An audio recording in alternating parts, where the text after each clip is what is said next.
think I can anyway start right now. Okay, just for those who were not here yesterday, and okay, so the idea is that I'm dealing with the elliptic equations with right-hand side being a measure, and when the right-hand side is a measure, then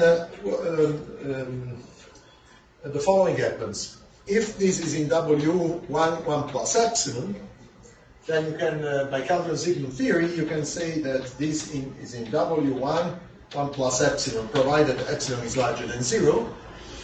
Okay? But then when epsilon goes to 0, then you completely lose the result. And so nothing, essentially the measure data theory told that the only thing you can tell was that this is in Marcinkiewicz and p minus 1 over n minus 1. Okay, but now we want to analyze the case where epsilon goes to 0, and therefore this you cannot tell in the borderline case, because this is the classical failure of the counter-signal theory in the borderline case. This is the classical, it's a very classical failure effect.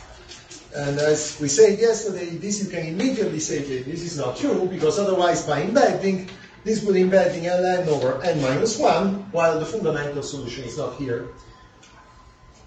So G2, the Green's function, is not there.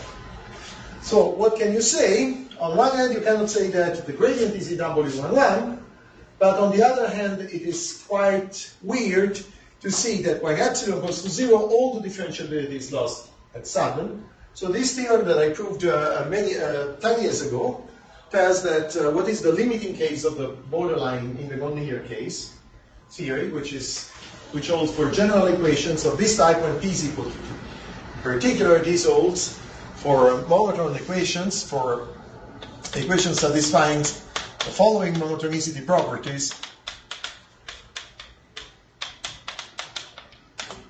And A of C has linear growth, something like that.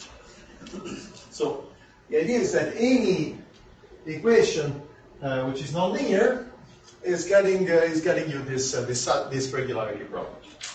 And then this is just a warm up, because okay, it works. Okay, because then for p different than 2, then you can prove this result, which is once again optimal.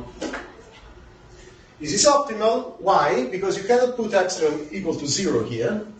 Because if you would put epsilon equal to 0, you would have that the gradient belongs to 1 over p minus 1, p minus 1. But now you can use Sobolev embedding theorem in the fractional version. And this means that this embeds into ln p minus 1 and minus the product of these two guys, and this is this guy here. But if you look at the fundamental solution in the nonlinear case, at the nonlinear fundamental solution, which is GP 1 over n minus p, p minus 1, then you immediately see that this doesn't belong to this space. So this is the optimal thing you can get. And the optimal thing you can get is obtained by, let's say, minimizing this, let's say, in some sense, maximizing this integrability exponent and minimizing the differentiability in the way the product is going to give the right interpolation scale when you're using that. Can I ask how you define the fractional derivative, just in one word? How I do define the fractional derivative, in one word, you do the following thing. Okay, these are Sobolev's Slobodevsky spaces. So you say that V belongs to WSP, or Q, better say Q, let's be general, provided, let's say, over the domain of integration you are considering, then you want to measure the oscillations of V into the Q norm, right? And they have to be small enough in LQ norm, in LQ sense, in order to compensate the blow-up of this kernel. That's so. If this quantity is finite, if this, good afternoon, welcome. Sorry. If this quantity is finite, then you are in the sublet Slodowski space WS3. Right. Okay, and this is the best you can get. Okay, by embedding, this is what I told you before, then by using Sobolev embedding theorem, then you cannot get something better. So this result is sharp in any possible case. Just let me remind you that for the sake of simplicity, I'm restricting to the case P larger or equal than 2. Nothing more than that. Then there are other results for P less than 2, but I'm not going to talk about that because there's no time enough. In particular, as a corollary, since now you're proving, let's say, the optimal and the endpoint result, by corollary and by embedding, you can get the previous integrability results in the scale of LP spaces, first proved by Boccaccio and Galloway and other people. So that's essentially the maximal regularity for measure data problems you might want to get. Okay, why W1P? Because there's a certain preservation of scale in the oscillations. If you look to this case, which is in some sense the best possible case, because the right-hand side is not a measure anymore, but it's a constant. It's a non-zero constant function. Then the fundamental solution is given by this one. And then you see that the gradient is exactly this. So this means that the gradient is Hilbert continuous. Is Hilbert continuous with exponent 1 over p minus 1. So this means that in some sense there's a rigidity of the Hilbert exponent, while the integrability exponent tells you how much these oscillations can be measured in some sense. So you see, when the right-hand side is a measure, then you get this guy. When it's a general measure, then you will get p minus 1. So from C0 infinity, you get to p minus 1, but the oscillations are the same. Remember that essentially C0, 1 over p minus 1 could be seen as 1 over p minus 1 infinity. So 1 over p minus 1 remains because these kinds of oscillations are shaped by the equations. So that's why this exponent is in a certain sense optimal by the equation, because there's nothing you can do. It's the scaling of the equation that tells you that the gradient cannot be under continuous better than that. And then you just move the integrability. Okay, this is what I wanted to tell about nonlinear Calderon-Sigmund theory. And now we go to part 5, that's nonlinear potential theory. Okay, for this nonlinear potential theory, we start from the Poisson equation. The Poisson equation admits a representation formula via the Green's function. And once you get this representation formula, you essentially have all the kinds of properties you might like to have, linking the regularity of solutions and the regularity of the assigned datum mu. In particular, this is the Green's function. That's the Green's function. And by differentiating under the sign of integral, then you get these two estimates. U can be pointwise controlled by the Riesz potential, provided n is larger than 2. While the second estimate also holds in 2 dimensions. So by these two formula, you can bound u by an integral operator involving mu. But since then, the behavior of the Riesz potential in essentially all reasonable function spaces is known, then this implies essentially in a sharp way the behavior of u and the behavior of the gradient. So the representation formula via fundamental solution tells you everything you might like to know when you study function spaces. Of course, this is good in all reasonable function spaces. The big spaces, rearrangement invariant function spaces, Lorentz spaces, Aldrich spaces, blah blah. Okay, from now on, since I'm studying things in bounded domains, let me just rewrite the Riesz potential. There's no trick here, there's no cheating, it's just another way of writing the Riesz potential. This is called the truncated Riesz potential, and it's a localized form of the Riesz potential. So you just split the domain of integration in annuli, you make trivial manipulations, and then you see that this quantity is bounded by the Riesz potential when you restrict the domain of integration on a pole. So from now on, please forget about the usual Riesz potential, just use this Riesz potential and believe that this is the Riesz potential in a localized form. It's smaller than the usual Riesz potential. Okay. Okay, let me just write down these two formulae. The two formulae I wrote at the beginning, the two formulae in Rn are, let's say you can bound u x by I2 on mu x, and the gradient can be bounded by I1 mu or x. This is provided this, and this is provided this. So that's formula number 1, formula number 2. Okay, these formulas are obviously linked to the presence of a fundamental solution. Therefore, they seem to be completely linked to the fact that you have a linear equation and a certain linear equation. Okay, now my purpose is to show that this is actually not the case, and there are completely sharp analogs of this formula in the nonlinear case, and in particular for the P-Laplacian case. So as a consequence, we shall derive a way to completely linearize the theory of quasi-linear, possibly degenerate equations. And in a certain sense, this theory, the regularity theory of these equations, will be completely, let's say, the reproduction of the linear theory. That's the idea. So we want, in a certain sense, to linearize/trivialize some regularity theory of these operators via these representation formulas, which I mean. Okay, in particular, what I would like really to stress here is that the real point is passing from the linear to the nonlinear case. And eventually we are interested also in dealing with the P-Laplacian case. So this is what I would call, for P equal to 2, a nonlinear Poisson equation, because P is equal to 2.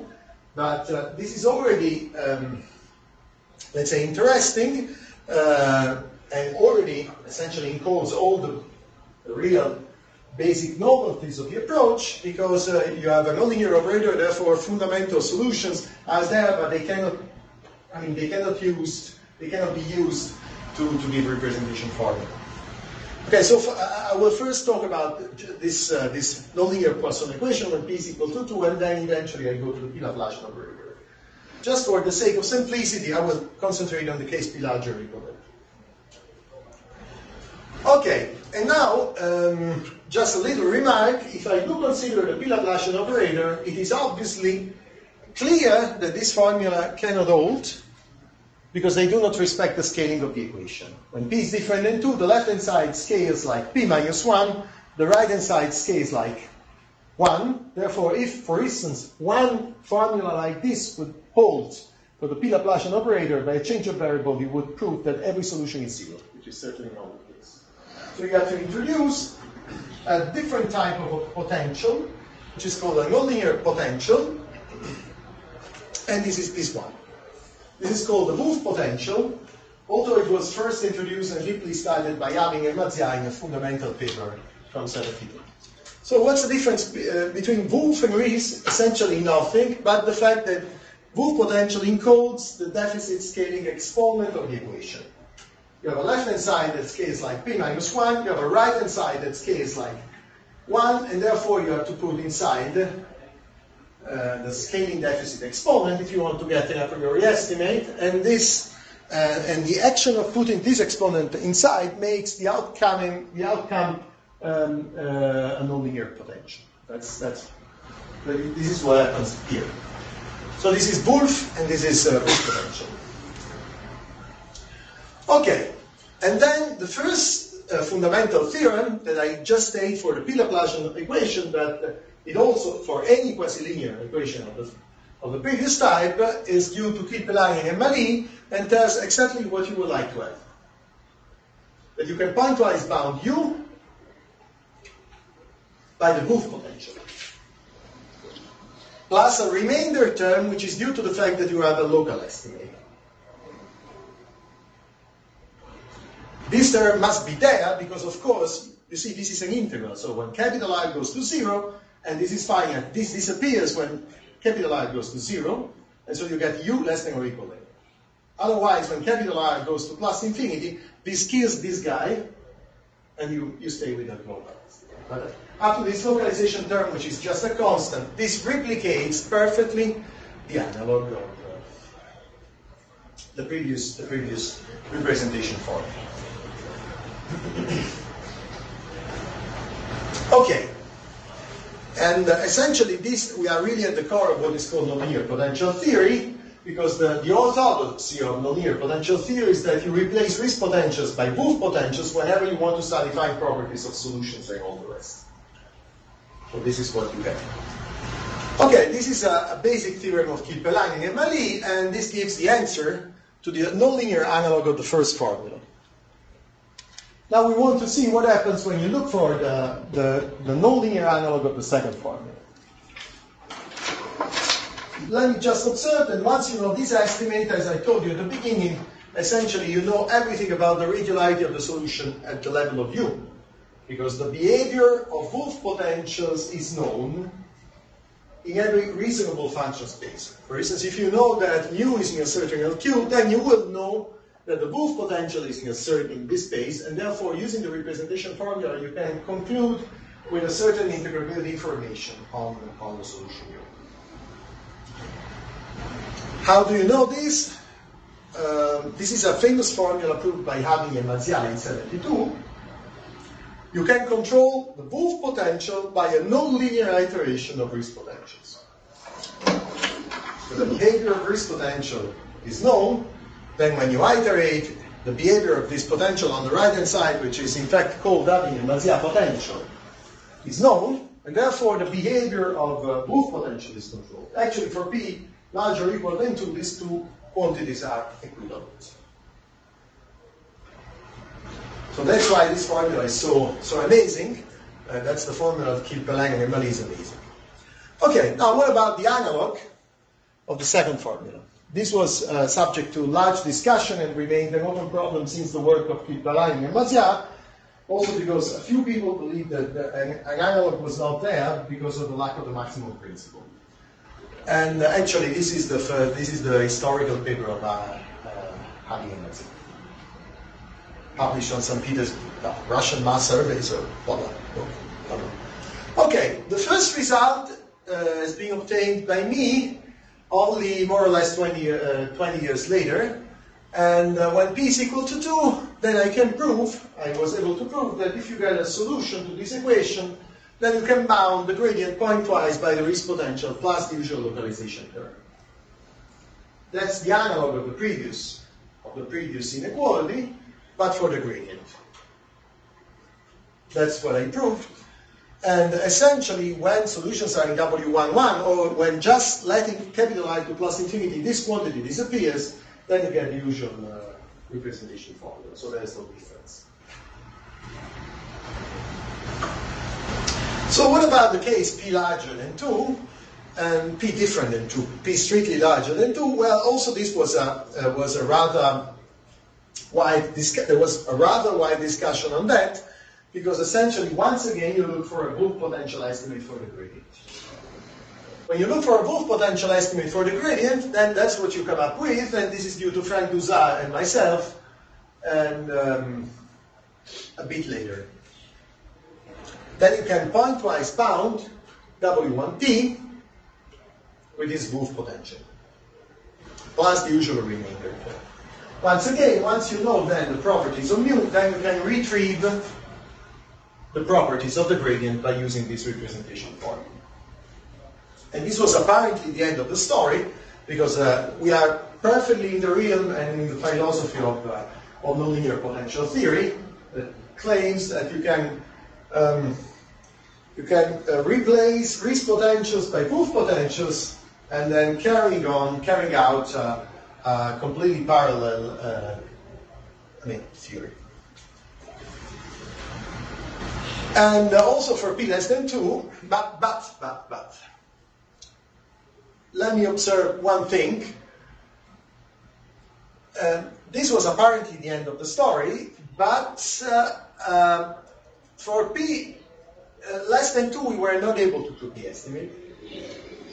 We proved another estimate, which is formally worse than the other one, for P less than 2. We proved this estimate, that you can bound the gradient via the Riesz potential, which is somehow surprising because you're using a linear potential, but after all, it's not very interesting because, apparently it's not very interesting because for P less than 2, the Wolff potential is less than or equal than this estimate.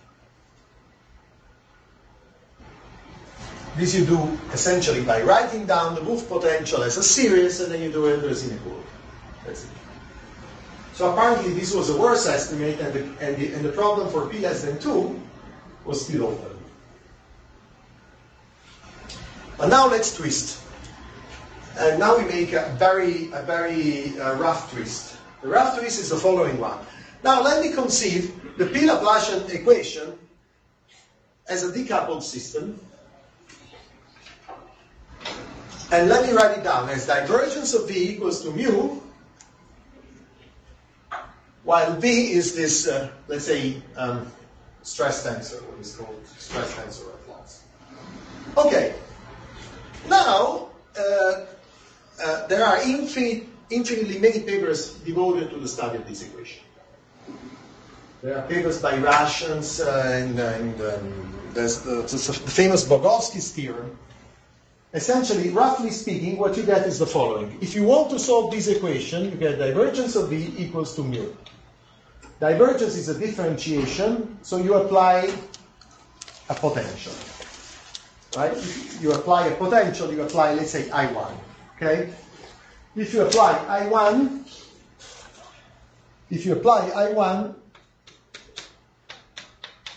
then I1 and divergence, they do cancel, and then you can estimate the norm of V as I1 of mu.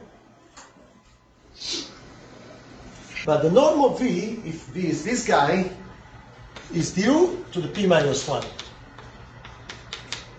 And then you see that although you are thinking of Wolff potentials, the equation is telling you something different. The equation is telling you that you can still bound in every possible case the gradient to the P minus 1 with I1, which sounds completely unorthodox. Because essentially this tells you that at the level of the gradient regularity, there's no difference between the P-Laplacian operator or any other potentially degenerate operator and the classical Poisson equation, which is completely heretical at this stage. Okay, the equation is telling you that, and if the equation is telling you that, this must be true, and this is what we proved together with Tuomo Kuusi, who's coming here today. So together with Tuomo Kuusi, we proved that for P larger, also for P larger than 2, you can bound du by the Riesz potential exactly as it were linear. That's the point. This is essentially the same result we had for P less than 2 together with Duzal. But while we believe that this result was not sharp, now we know that this result is sharp in every possible case. So you see there's a jump between the case of a potential estimate for U and a potential estimate for the gradient. And now, let me tell you why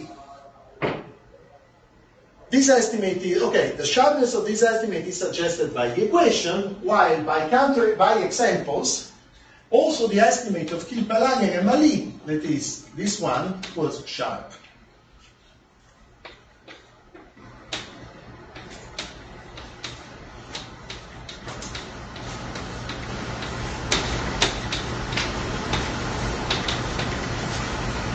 So why you need a Wolff potential for U and a linear Riesz potential for the gradient? Okay, let me now go on along this heuristic. Okay, you see this heuristic tells you that you can look at the P-Laplacian operator as a nonlinear equation in the gradient, but also as a linear equation in a nonlinear quantity of the gradient, which is the stress.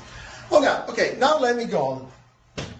Now I want to get U from here, right? If I want to get U, then I do 1 over P minus 1. And now I have a gradient, so I want to invert this, and I need another Riesz potential. I1, I1. I1 cancels the derivative, so the equation tells you in the same way that U is less than or equal than I1, compose I1 to the 1 over P minus 1. What is this? This is the Abel-Mazia potential, which is essentially equivalent to W1P. So for the same reason, this, let's say, dimensional analysis tells you what is the sharp estimate. Also, carrying further on this dimensional type argument tells you that also the Wolff potential estimate is sharp.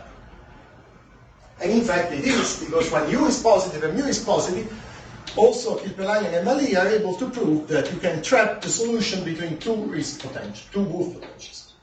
So this is sharp. Okay, corollary of this estimate, you can essentially linearize the theory, the regularity theory of these equations, because now there's no difference anymore between any quasi-linear potentially degenerate equation and the Poisson equation.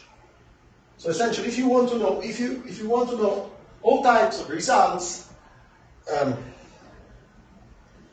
about this type of equation, then you go back to this estimate, and this estimate is giving you the results.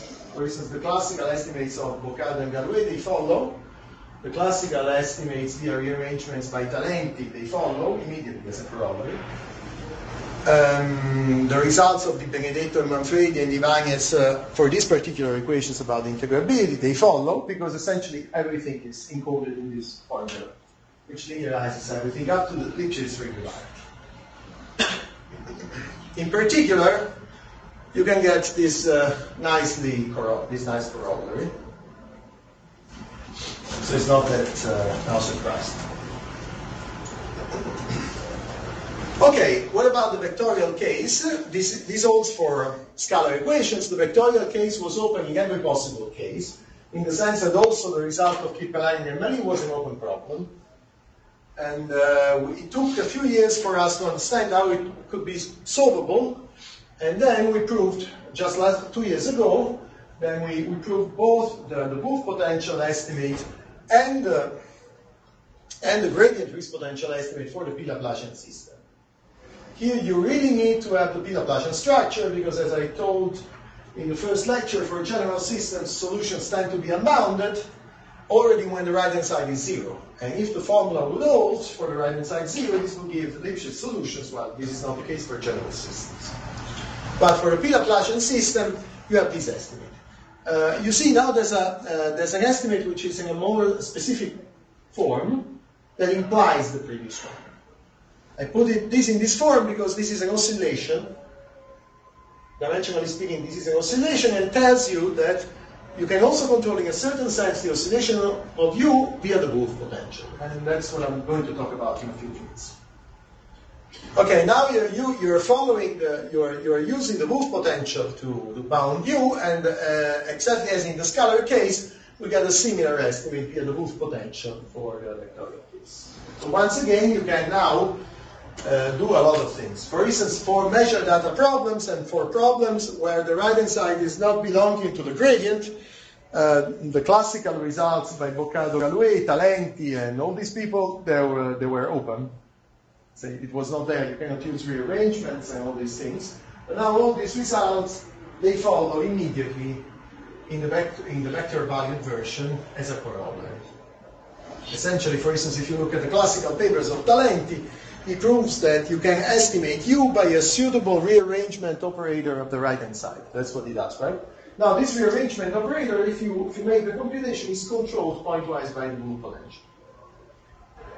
And therefore, now you get in one shot all the corollaries of Talenti's estimates, but in the vectorial case. And this is just one possible corollary of all this.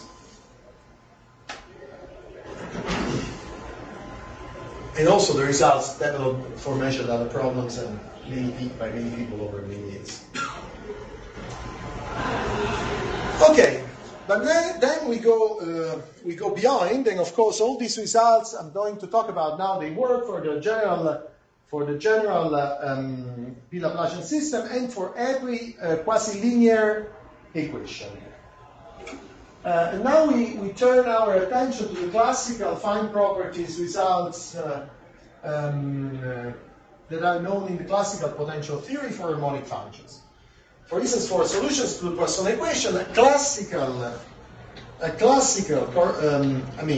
criterion for fine regularity tells you that if the I1, I2 is finite at one point, then this is a Lebesgue point for you. This is what we prove essentially also in the maximal generality. So potentially degenerate equations plus systems. If the right-hand side move potential is finite, then this is a Lebesgue point. And you can now understand why this follows, because you see you are controlling U from its average. And now this also gives sense to this formula, because if the right-hand side is finite, then this means that X is a Lebesgue point. So this makes sense as a Lebesgue point, and everything fits, because then when capital R goes to 0, this goes to 0 provided this is finite, and this goes to 0, therefore it's a Lebesgue point. So this is the, let's say, the nonlinear vector valued analog of a classical fact from classical potential analysis.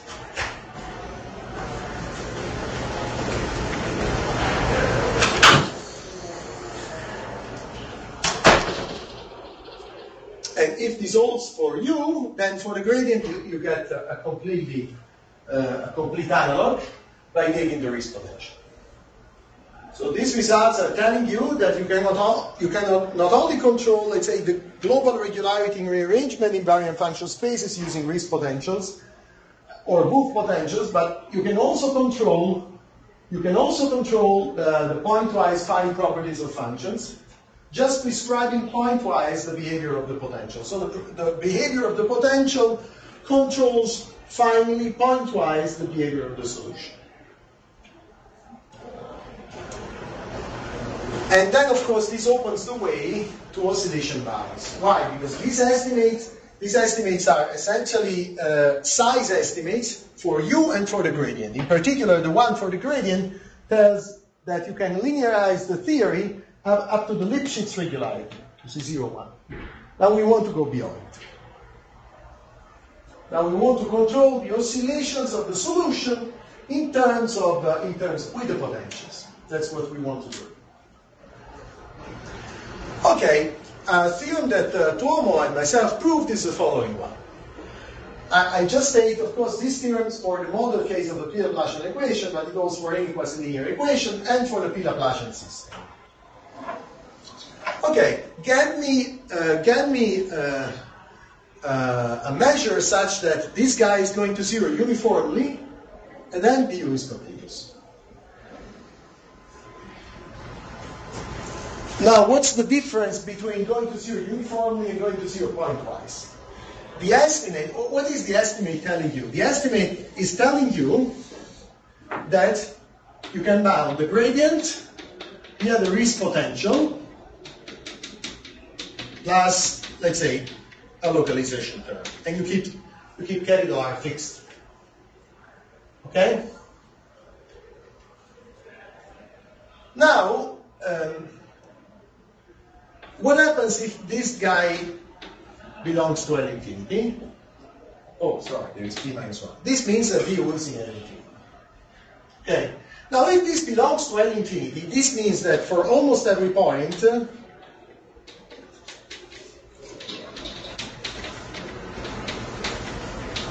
this quantity is going to 0 when capital R goes to 0 by the absolute continuity of the integral.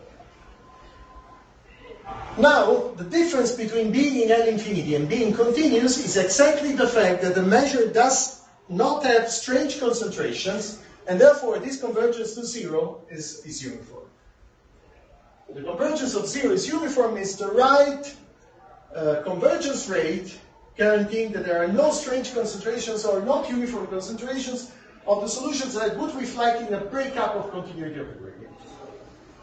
Therefore, if this goes to 0 uniformly, then the is continuous.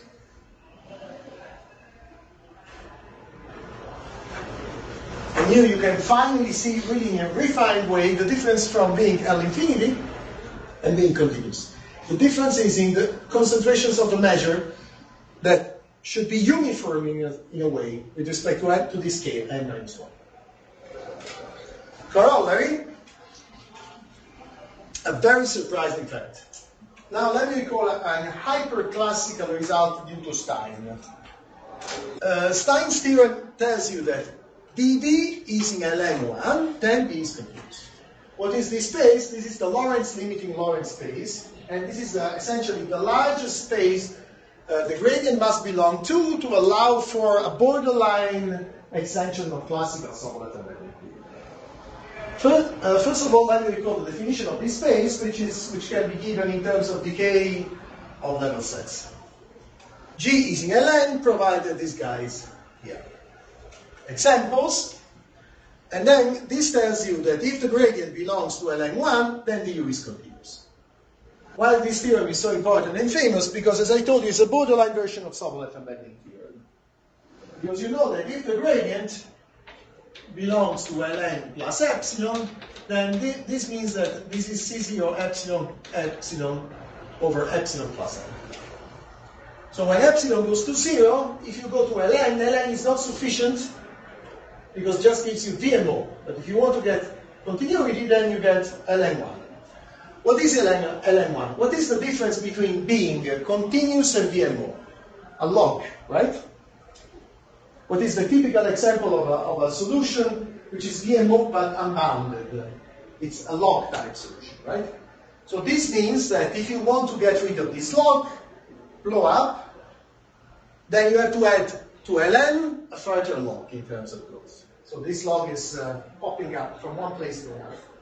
And that's in fact a classical example of a Lorentz function. This is in Ln1 for every t, larger than 1.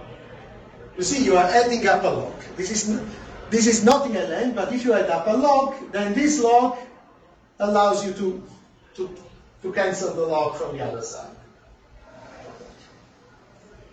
So, the theorem of Stein could be rephrased by interpolation in the following way. If you have a Laplacian of u equals to mu, and this is in L1, then u is continuous. This is an equivalent way of rephrasing Stein's theorem. Why? Because essentially these are interpolation spaces. Therefore, if the Laplacian, Calder-Sigmund applies, if the Laplacian is in mu, is in Ln1, then the second derivatives are in Ln1, and then you apply this again.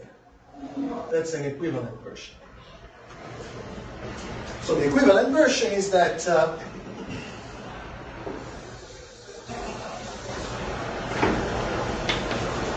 if B belongs to Ln1, then this tells you that U is continuous. That's Stein.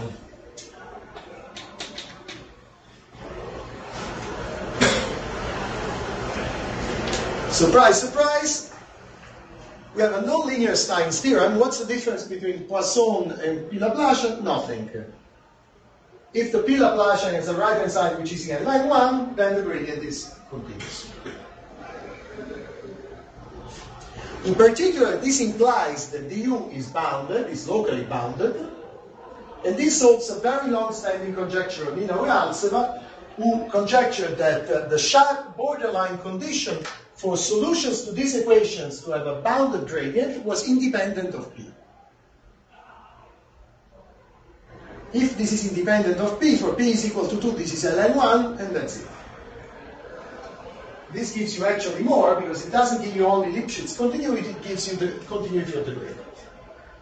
This was a very classical problem in the theory of elliptic equation. You get me a degenerate equation, you want to find the best possible function space on the right-hand side, such that the gradient is bounded, and then the best possible function space, at least on this scale, is that is Ln1. Of course, the best possible at this stage condition is that the risk potential is bounded, and this is clearly independent of P. So this confirms the conjecture of Realceva that I was told by a few people, amongst them, I think, our friend in Florence, right? Our friend. Yeah, right. Many years ago. Actually, I can tell you the following. I spoke with a few experts, because I conjectured these estimates, these potentials, and then they told me, these potentials are, these potential estimates are certainly not true. Why aren't you trying to solve this problem? Now the solution to this problem came via the other estimate, which I found quite fun. But anyway, this essentially, it's along the line of this special philosophy. You are linearizing everything, so there's no difference between degenerate equations and Poisson equations. Okay, as now we switch to a slightly simpler case of fully nonlinear equations. These fully nonlinear equations, after the breakthroughs of Caffarelli, can be treated in an easier way because there's no degeneration to popping up with respect to the group. So after Caffarelli observed you can linearize them via Pucci's operator, then they can be in a certain sense linearized. So let's see a few consequences of this approach to fully nonlinear equations. Okay, this was a fully fractional approach. So do you prefer to find immediately the result for fully nonlinear equations, or to get okay, maybe it's better to give just a break with these results and to give sketches of a proof. Okay, a fully fractional, what happens? Oh, okay. Okay, a fully fractional approach. Now I would like to give you a sketch of the proof of this gradient risk potential estimate when p is equal to 2. So this is my first paper of more or less 10 years ago. Because why is this appearing? Is anybody knowing why this is appearing? Okay. Okay. I will consider the case p is equal to 2, and then this nonlinear Poisson equation. So no degeneration here, no degeneration. These are the usual assumptions telling you that you have ellipticity in a non-degenerate way in the style of Riesz can be realized. And this is the theorem I would like to now to sketch the proof of. So you can get the Riesz potential bound, and pointwise components are bounded by the Riesz potential. Okay, in particular, then you can get this thing. Okay, there are better proofs of this now, but the first proof still contains a few elements of interest because it connects with something which is nowadays very popular. And these are fractional operators. Because actually, we shall see there's a fully fractional approach to this problem. Okay, if I want to prove this estimate, the best thing to do is to see what is the classical proof of the gradient of the local gradient estimate when the right-hand side is the best possible, that is 0. Okay? So, what do you do when the right-hand side is equal to 0? So you get the weak formulation of the equation, that is this guy.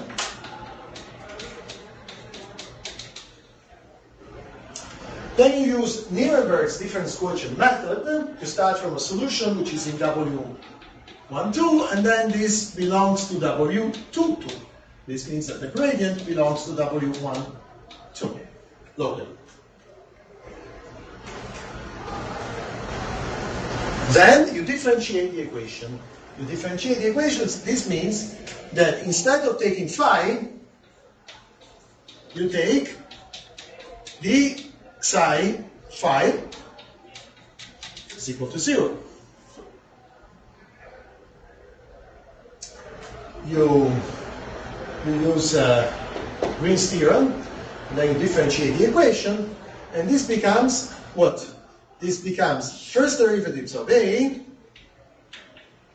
d psi of u d phi. So this means that any component solves itself a linear elliptic equation with measurable coefficients, which is elliptic. And it's elliptic because from the beginning I told that this guy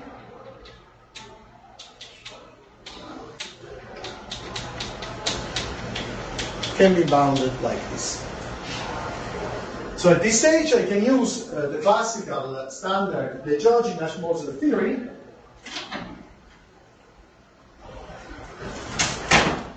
The classical De Giorgi-Nash-Moser theory, and then I can conclude that the gradient is bounded.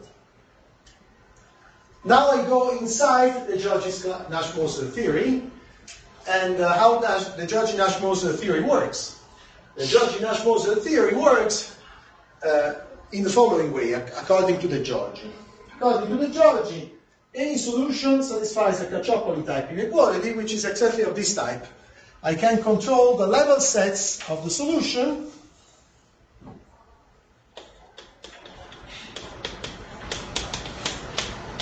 by the solution itself. And then I can start what is called the Giorgi type iteration using Sobolev and mapping theory. Okay, now what happens if instead of 0 on the right hand side I have a measure here? If I have a measure, this program fails from the very beginning. It fails from the very beginning because if you have a measure, you cannot say that du is in W1, 2, you cannot even say that there is a derivative. And so you stop here. So this is apparently not the case. Actually, what I would like to emphasize is that the structure of this approach is robust enough to, let's say, resist fractional and limiting perturbations. Okay, yesterday, or at the beginning of this lecture, I told you that for equations with right-hand side equal to a measure, you cannot prove that the gradient is in W1 line, but you can still prove that the gradient is in W sigma 1 for every sigma. Right?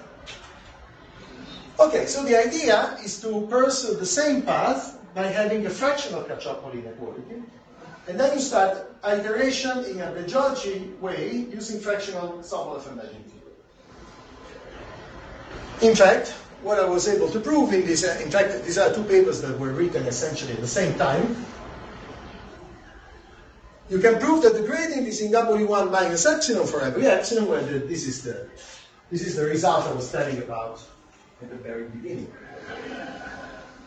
Okay, this result actually comes along with a suitable a priori estimate.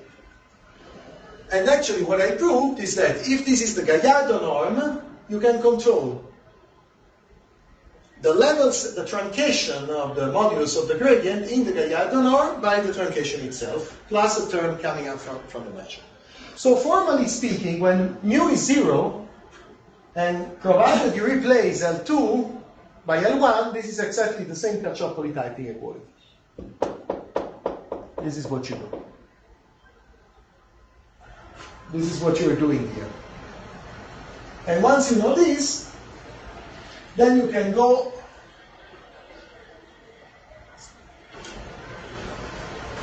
you can essentially do the same thing. So the real hard part here is to prove that this Caccioppoli type inequality holds, because this involves a differentiation of an equation which is non-differential. Once you know this, then I can prove the following fact. I can prove that if you get me any function that satisfies this inequality, so this function satisfies this potential estimate. And this can be done by a fractional version of the Giorgi's iteration. So you combine the two things. You combine this abstract theorem that tells you that everything follows from Caccioppoli type estimates with the first one, and then you get the estimate. So the idea is that you get something which is not differentiable in the standard setting, and then you make fractional derivatives, and then you make a De Giorgi fractional iteration. And this was done 10 years ago. About at the same time I discovered that Caffarelli and Vasseur were starting, and also Caffarelli and Silvestre were starting the regularity theory of integral differential operators, and also other people. And essentially, their idea at this stage is rather similar when you have a Caccioppoli type inequality. They have an energy estimate that at this stage is fractional in nature because you have a fractional problem, and then you go along at the Giorgi fractional iteration. With the difference that they prove also the Hilbert continuity of solutions, which is not here because here is not allowed by the measure. Here, the approach is quite similar. Once you get the Caccioppoli type estimate, whose proof now is completely different because you have a local estimate. But let's say the viewpoint is rather similar. You get, let's say, you don't use derivatives to bootstrap, you use fractional derivatives to bootstrap, and fractional Caccioppoli type inequalities. Okay. And now we go to fully nonlinear equations, how to see that all these ideas can be applied also in the fully nonlinear setting. Before we saw that we have this general nonlinear Stein's theorem. This general nonlinear Stein's theorem tells you that if you have the P-Laplacian equal that belongs to Ln1, then this implies that the U is continuous.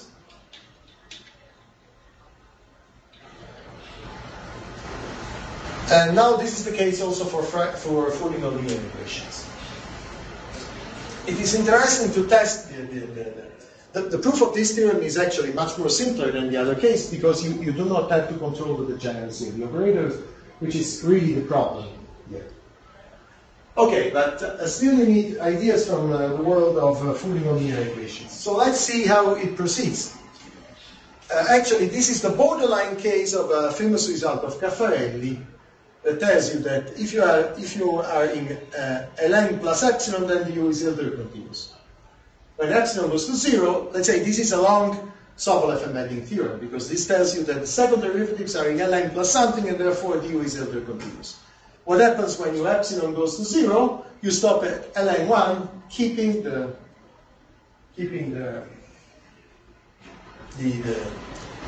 result on the continuity of the gradient. Because essentially you notice that this is over these spaces. These are interpolation spaces. The second index times the first one.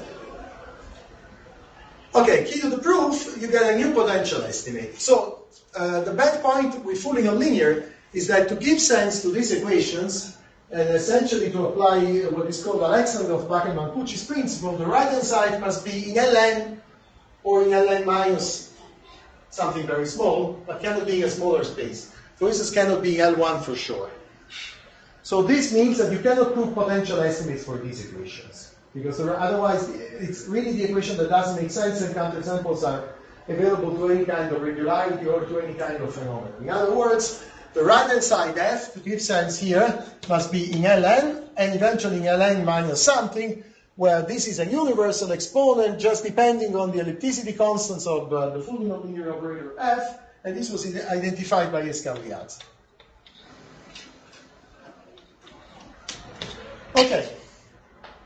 Okay, how do you do? We want to proceed via potentials, so we cook up a potential which is that fits the setting. So, what is the Riesz potential when the measure is a function? It's this one. You see, it's 1 over rho to the n minus 1 d rho over rho. That's another way to write down the Riesz potential.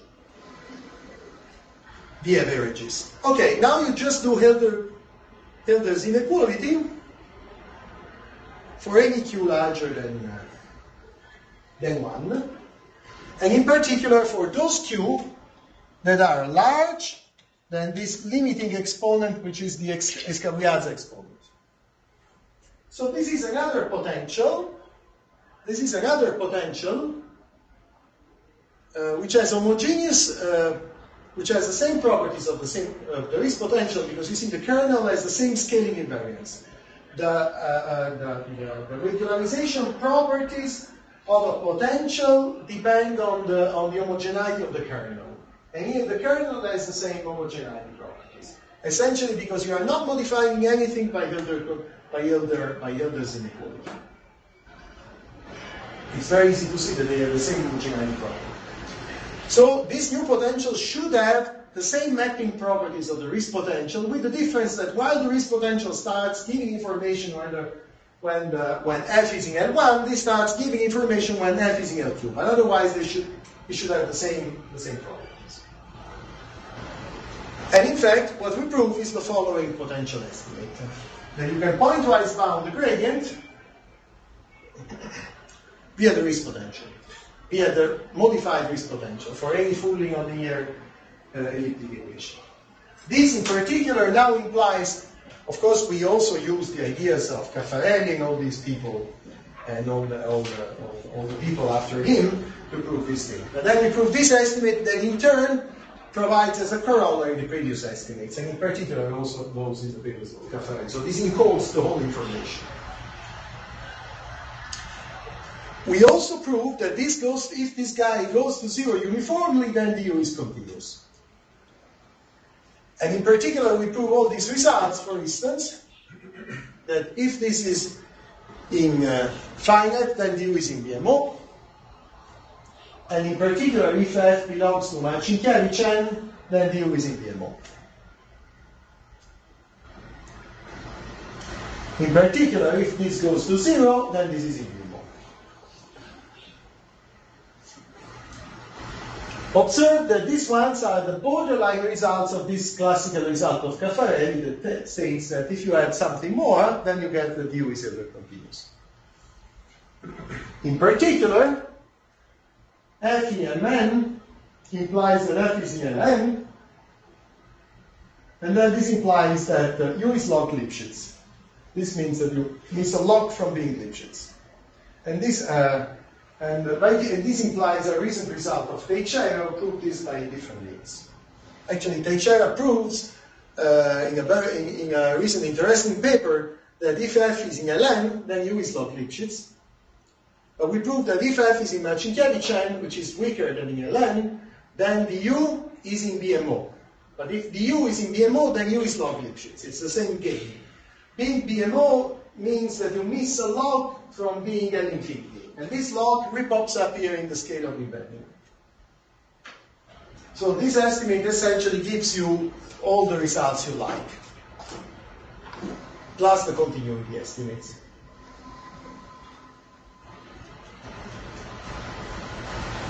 And finally, universal potential estimates. And the universal potential estimates are something now which is more general as possible.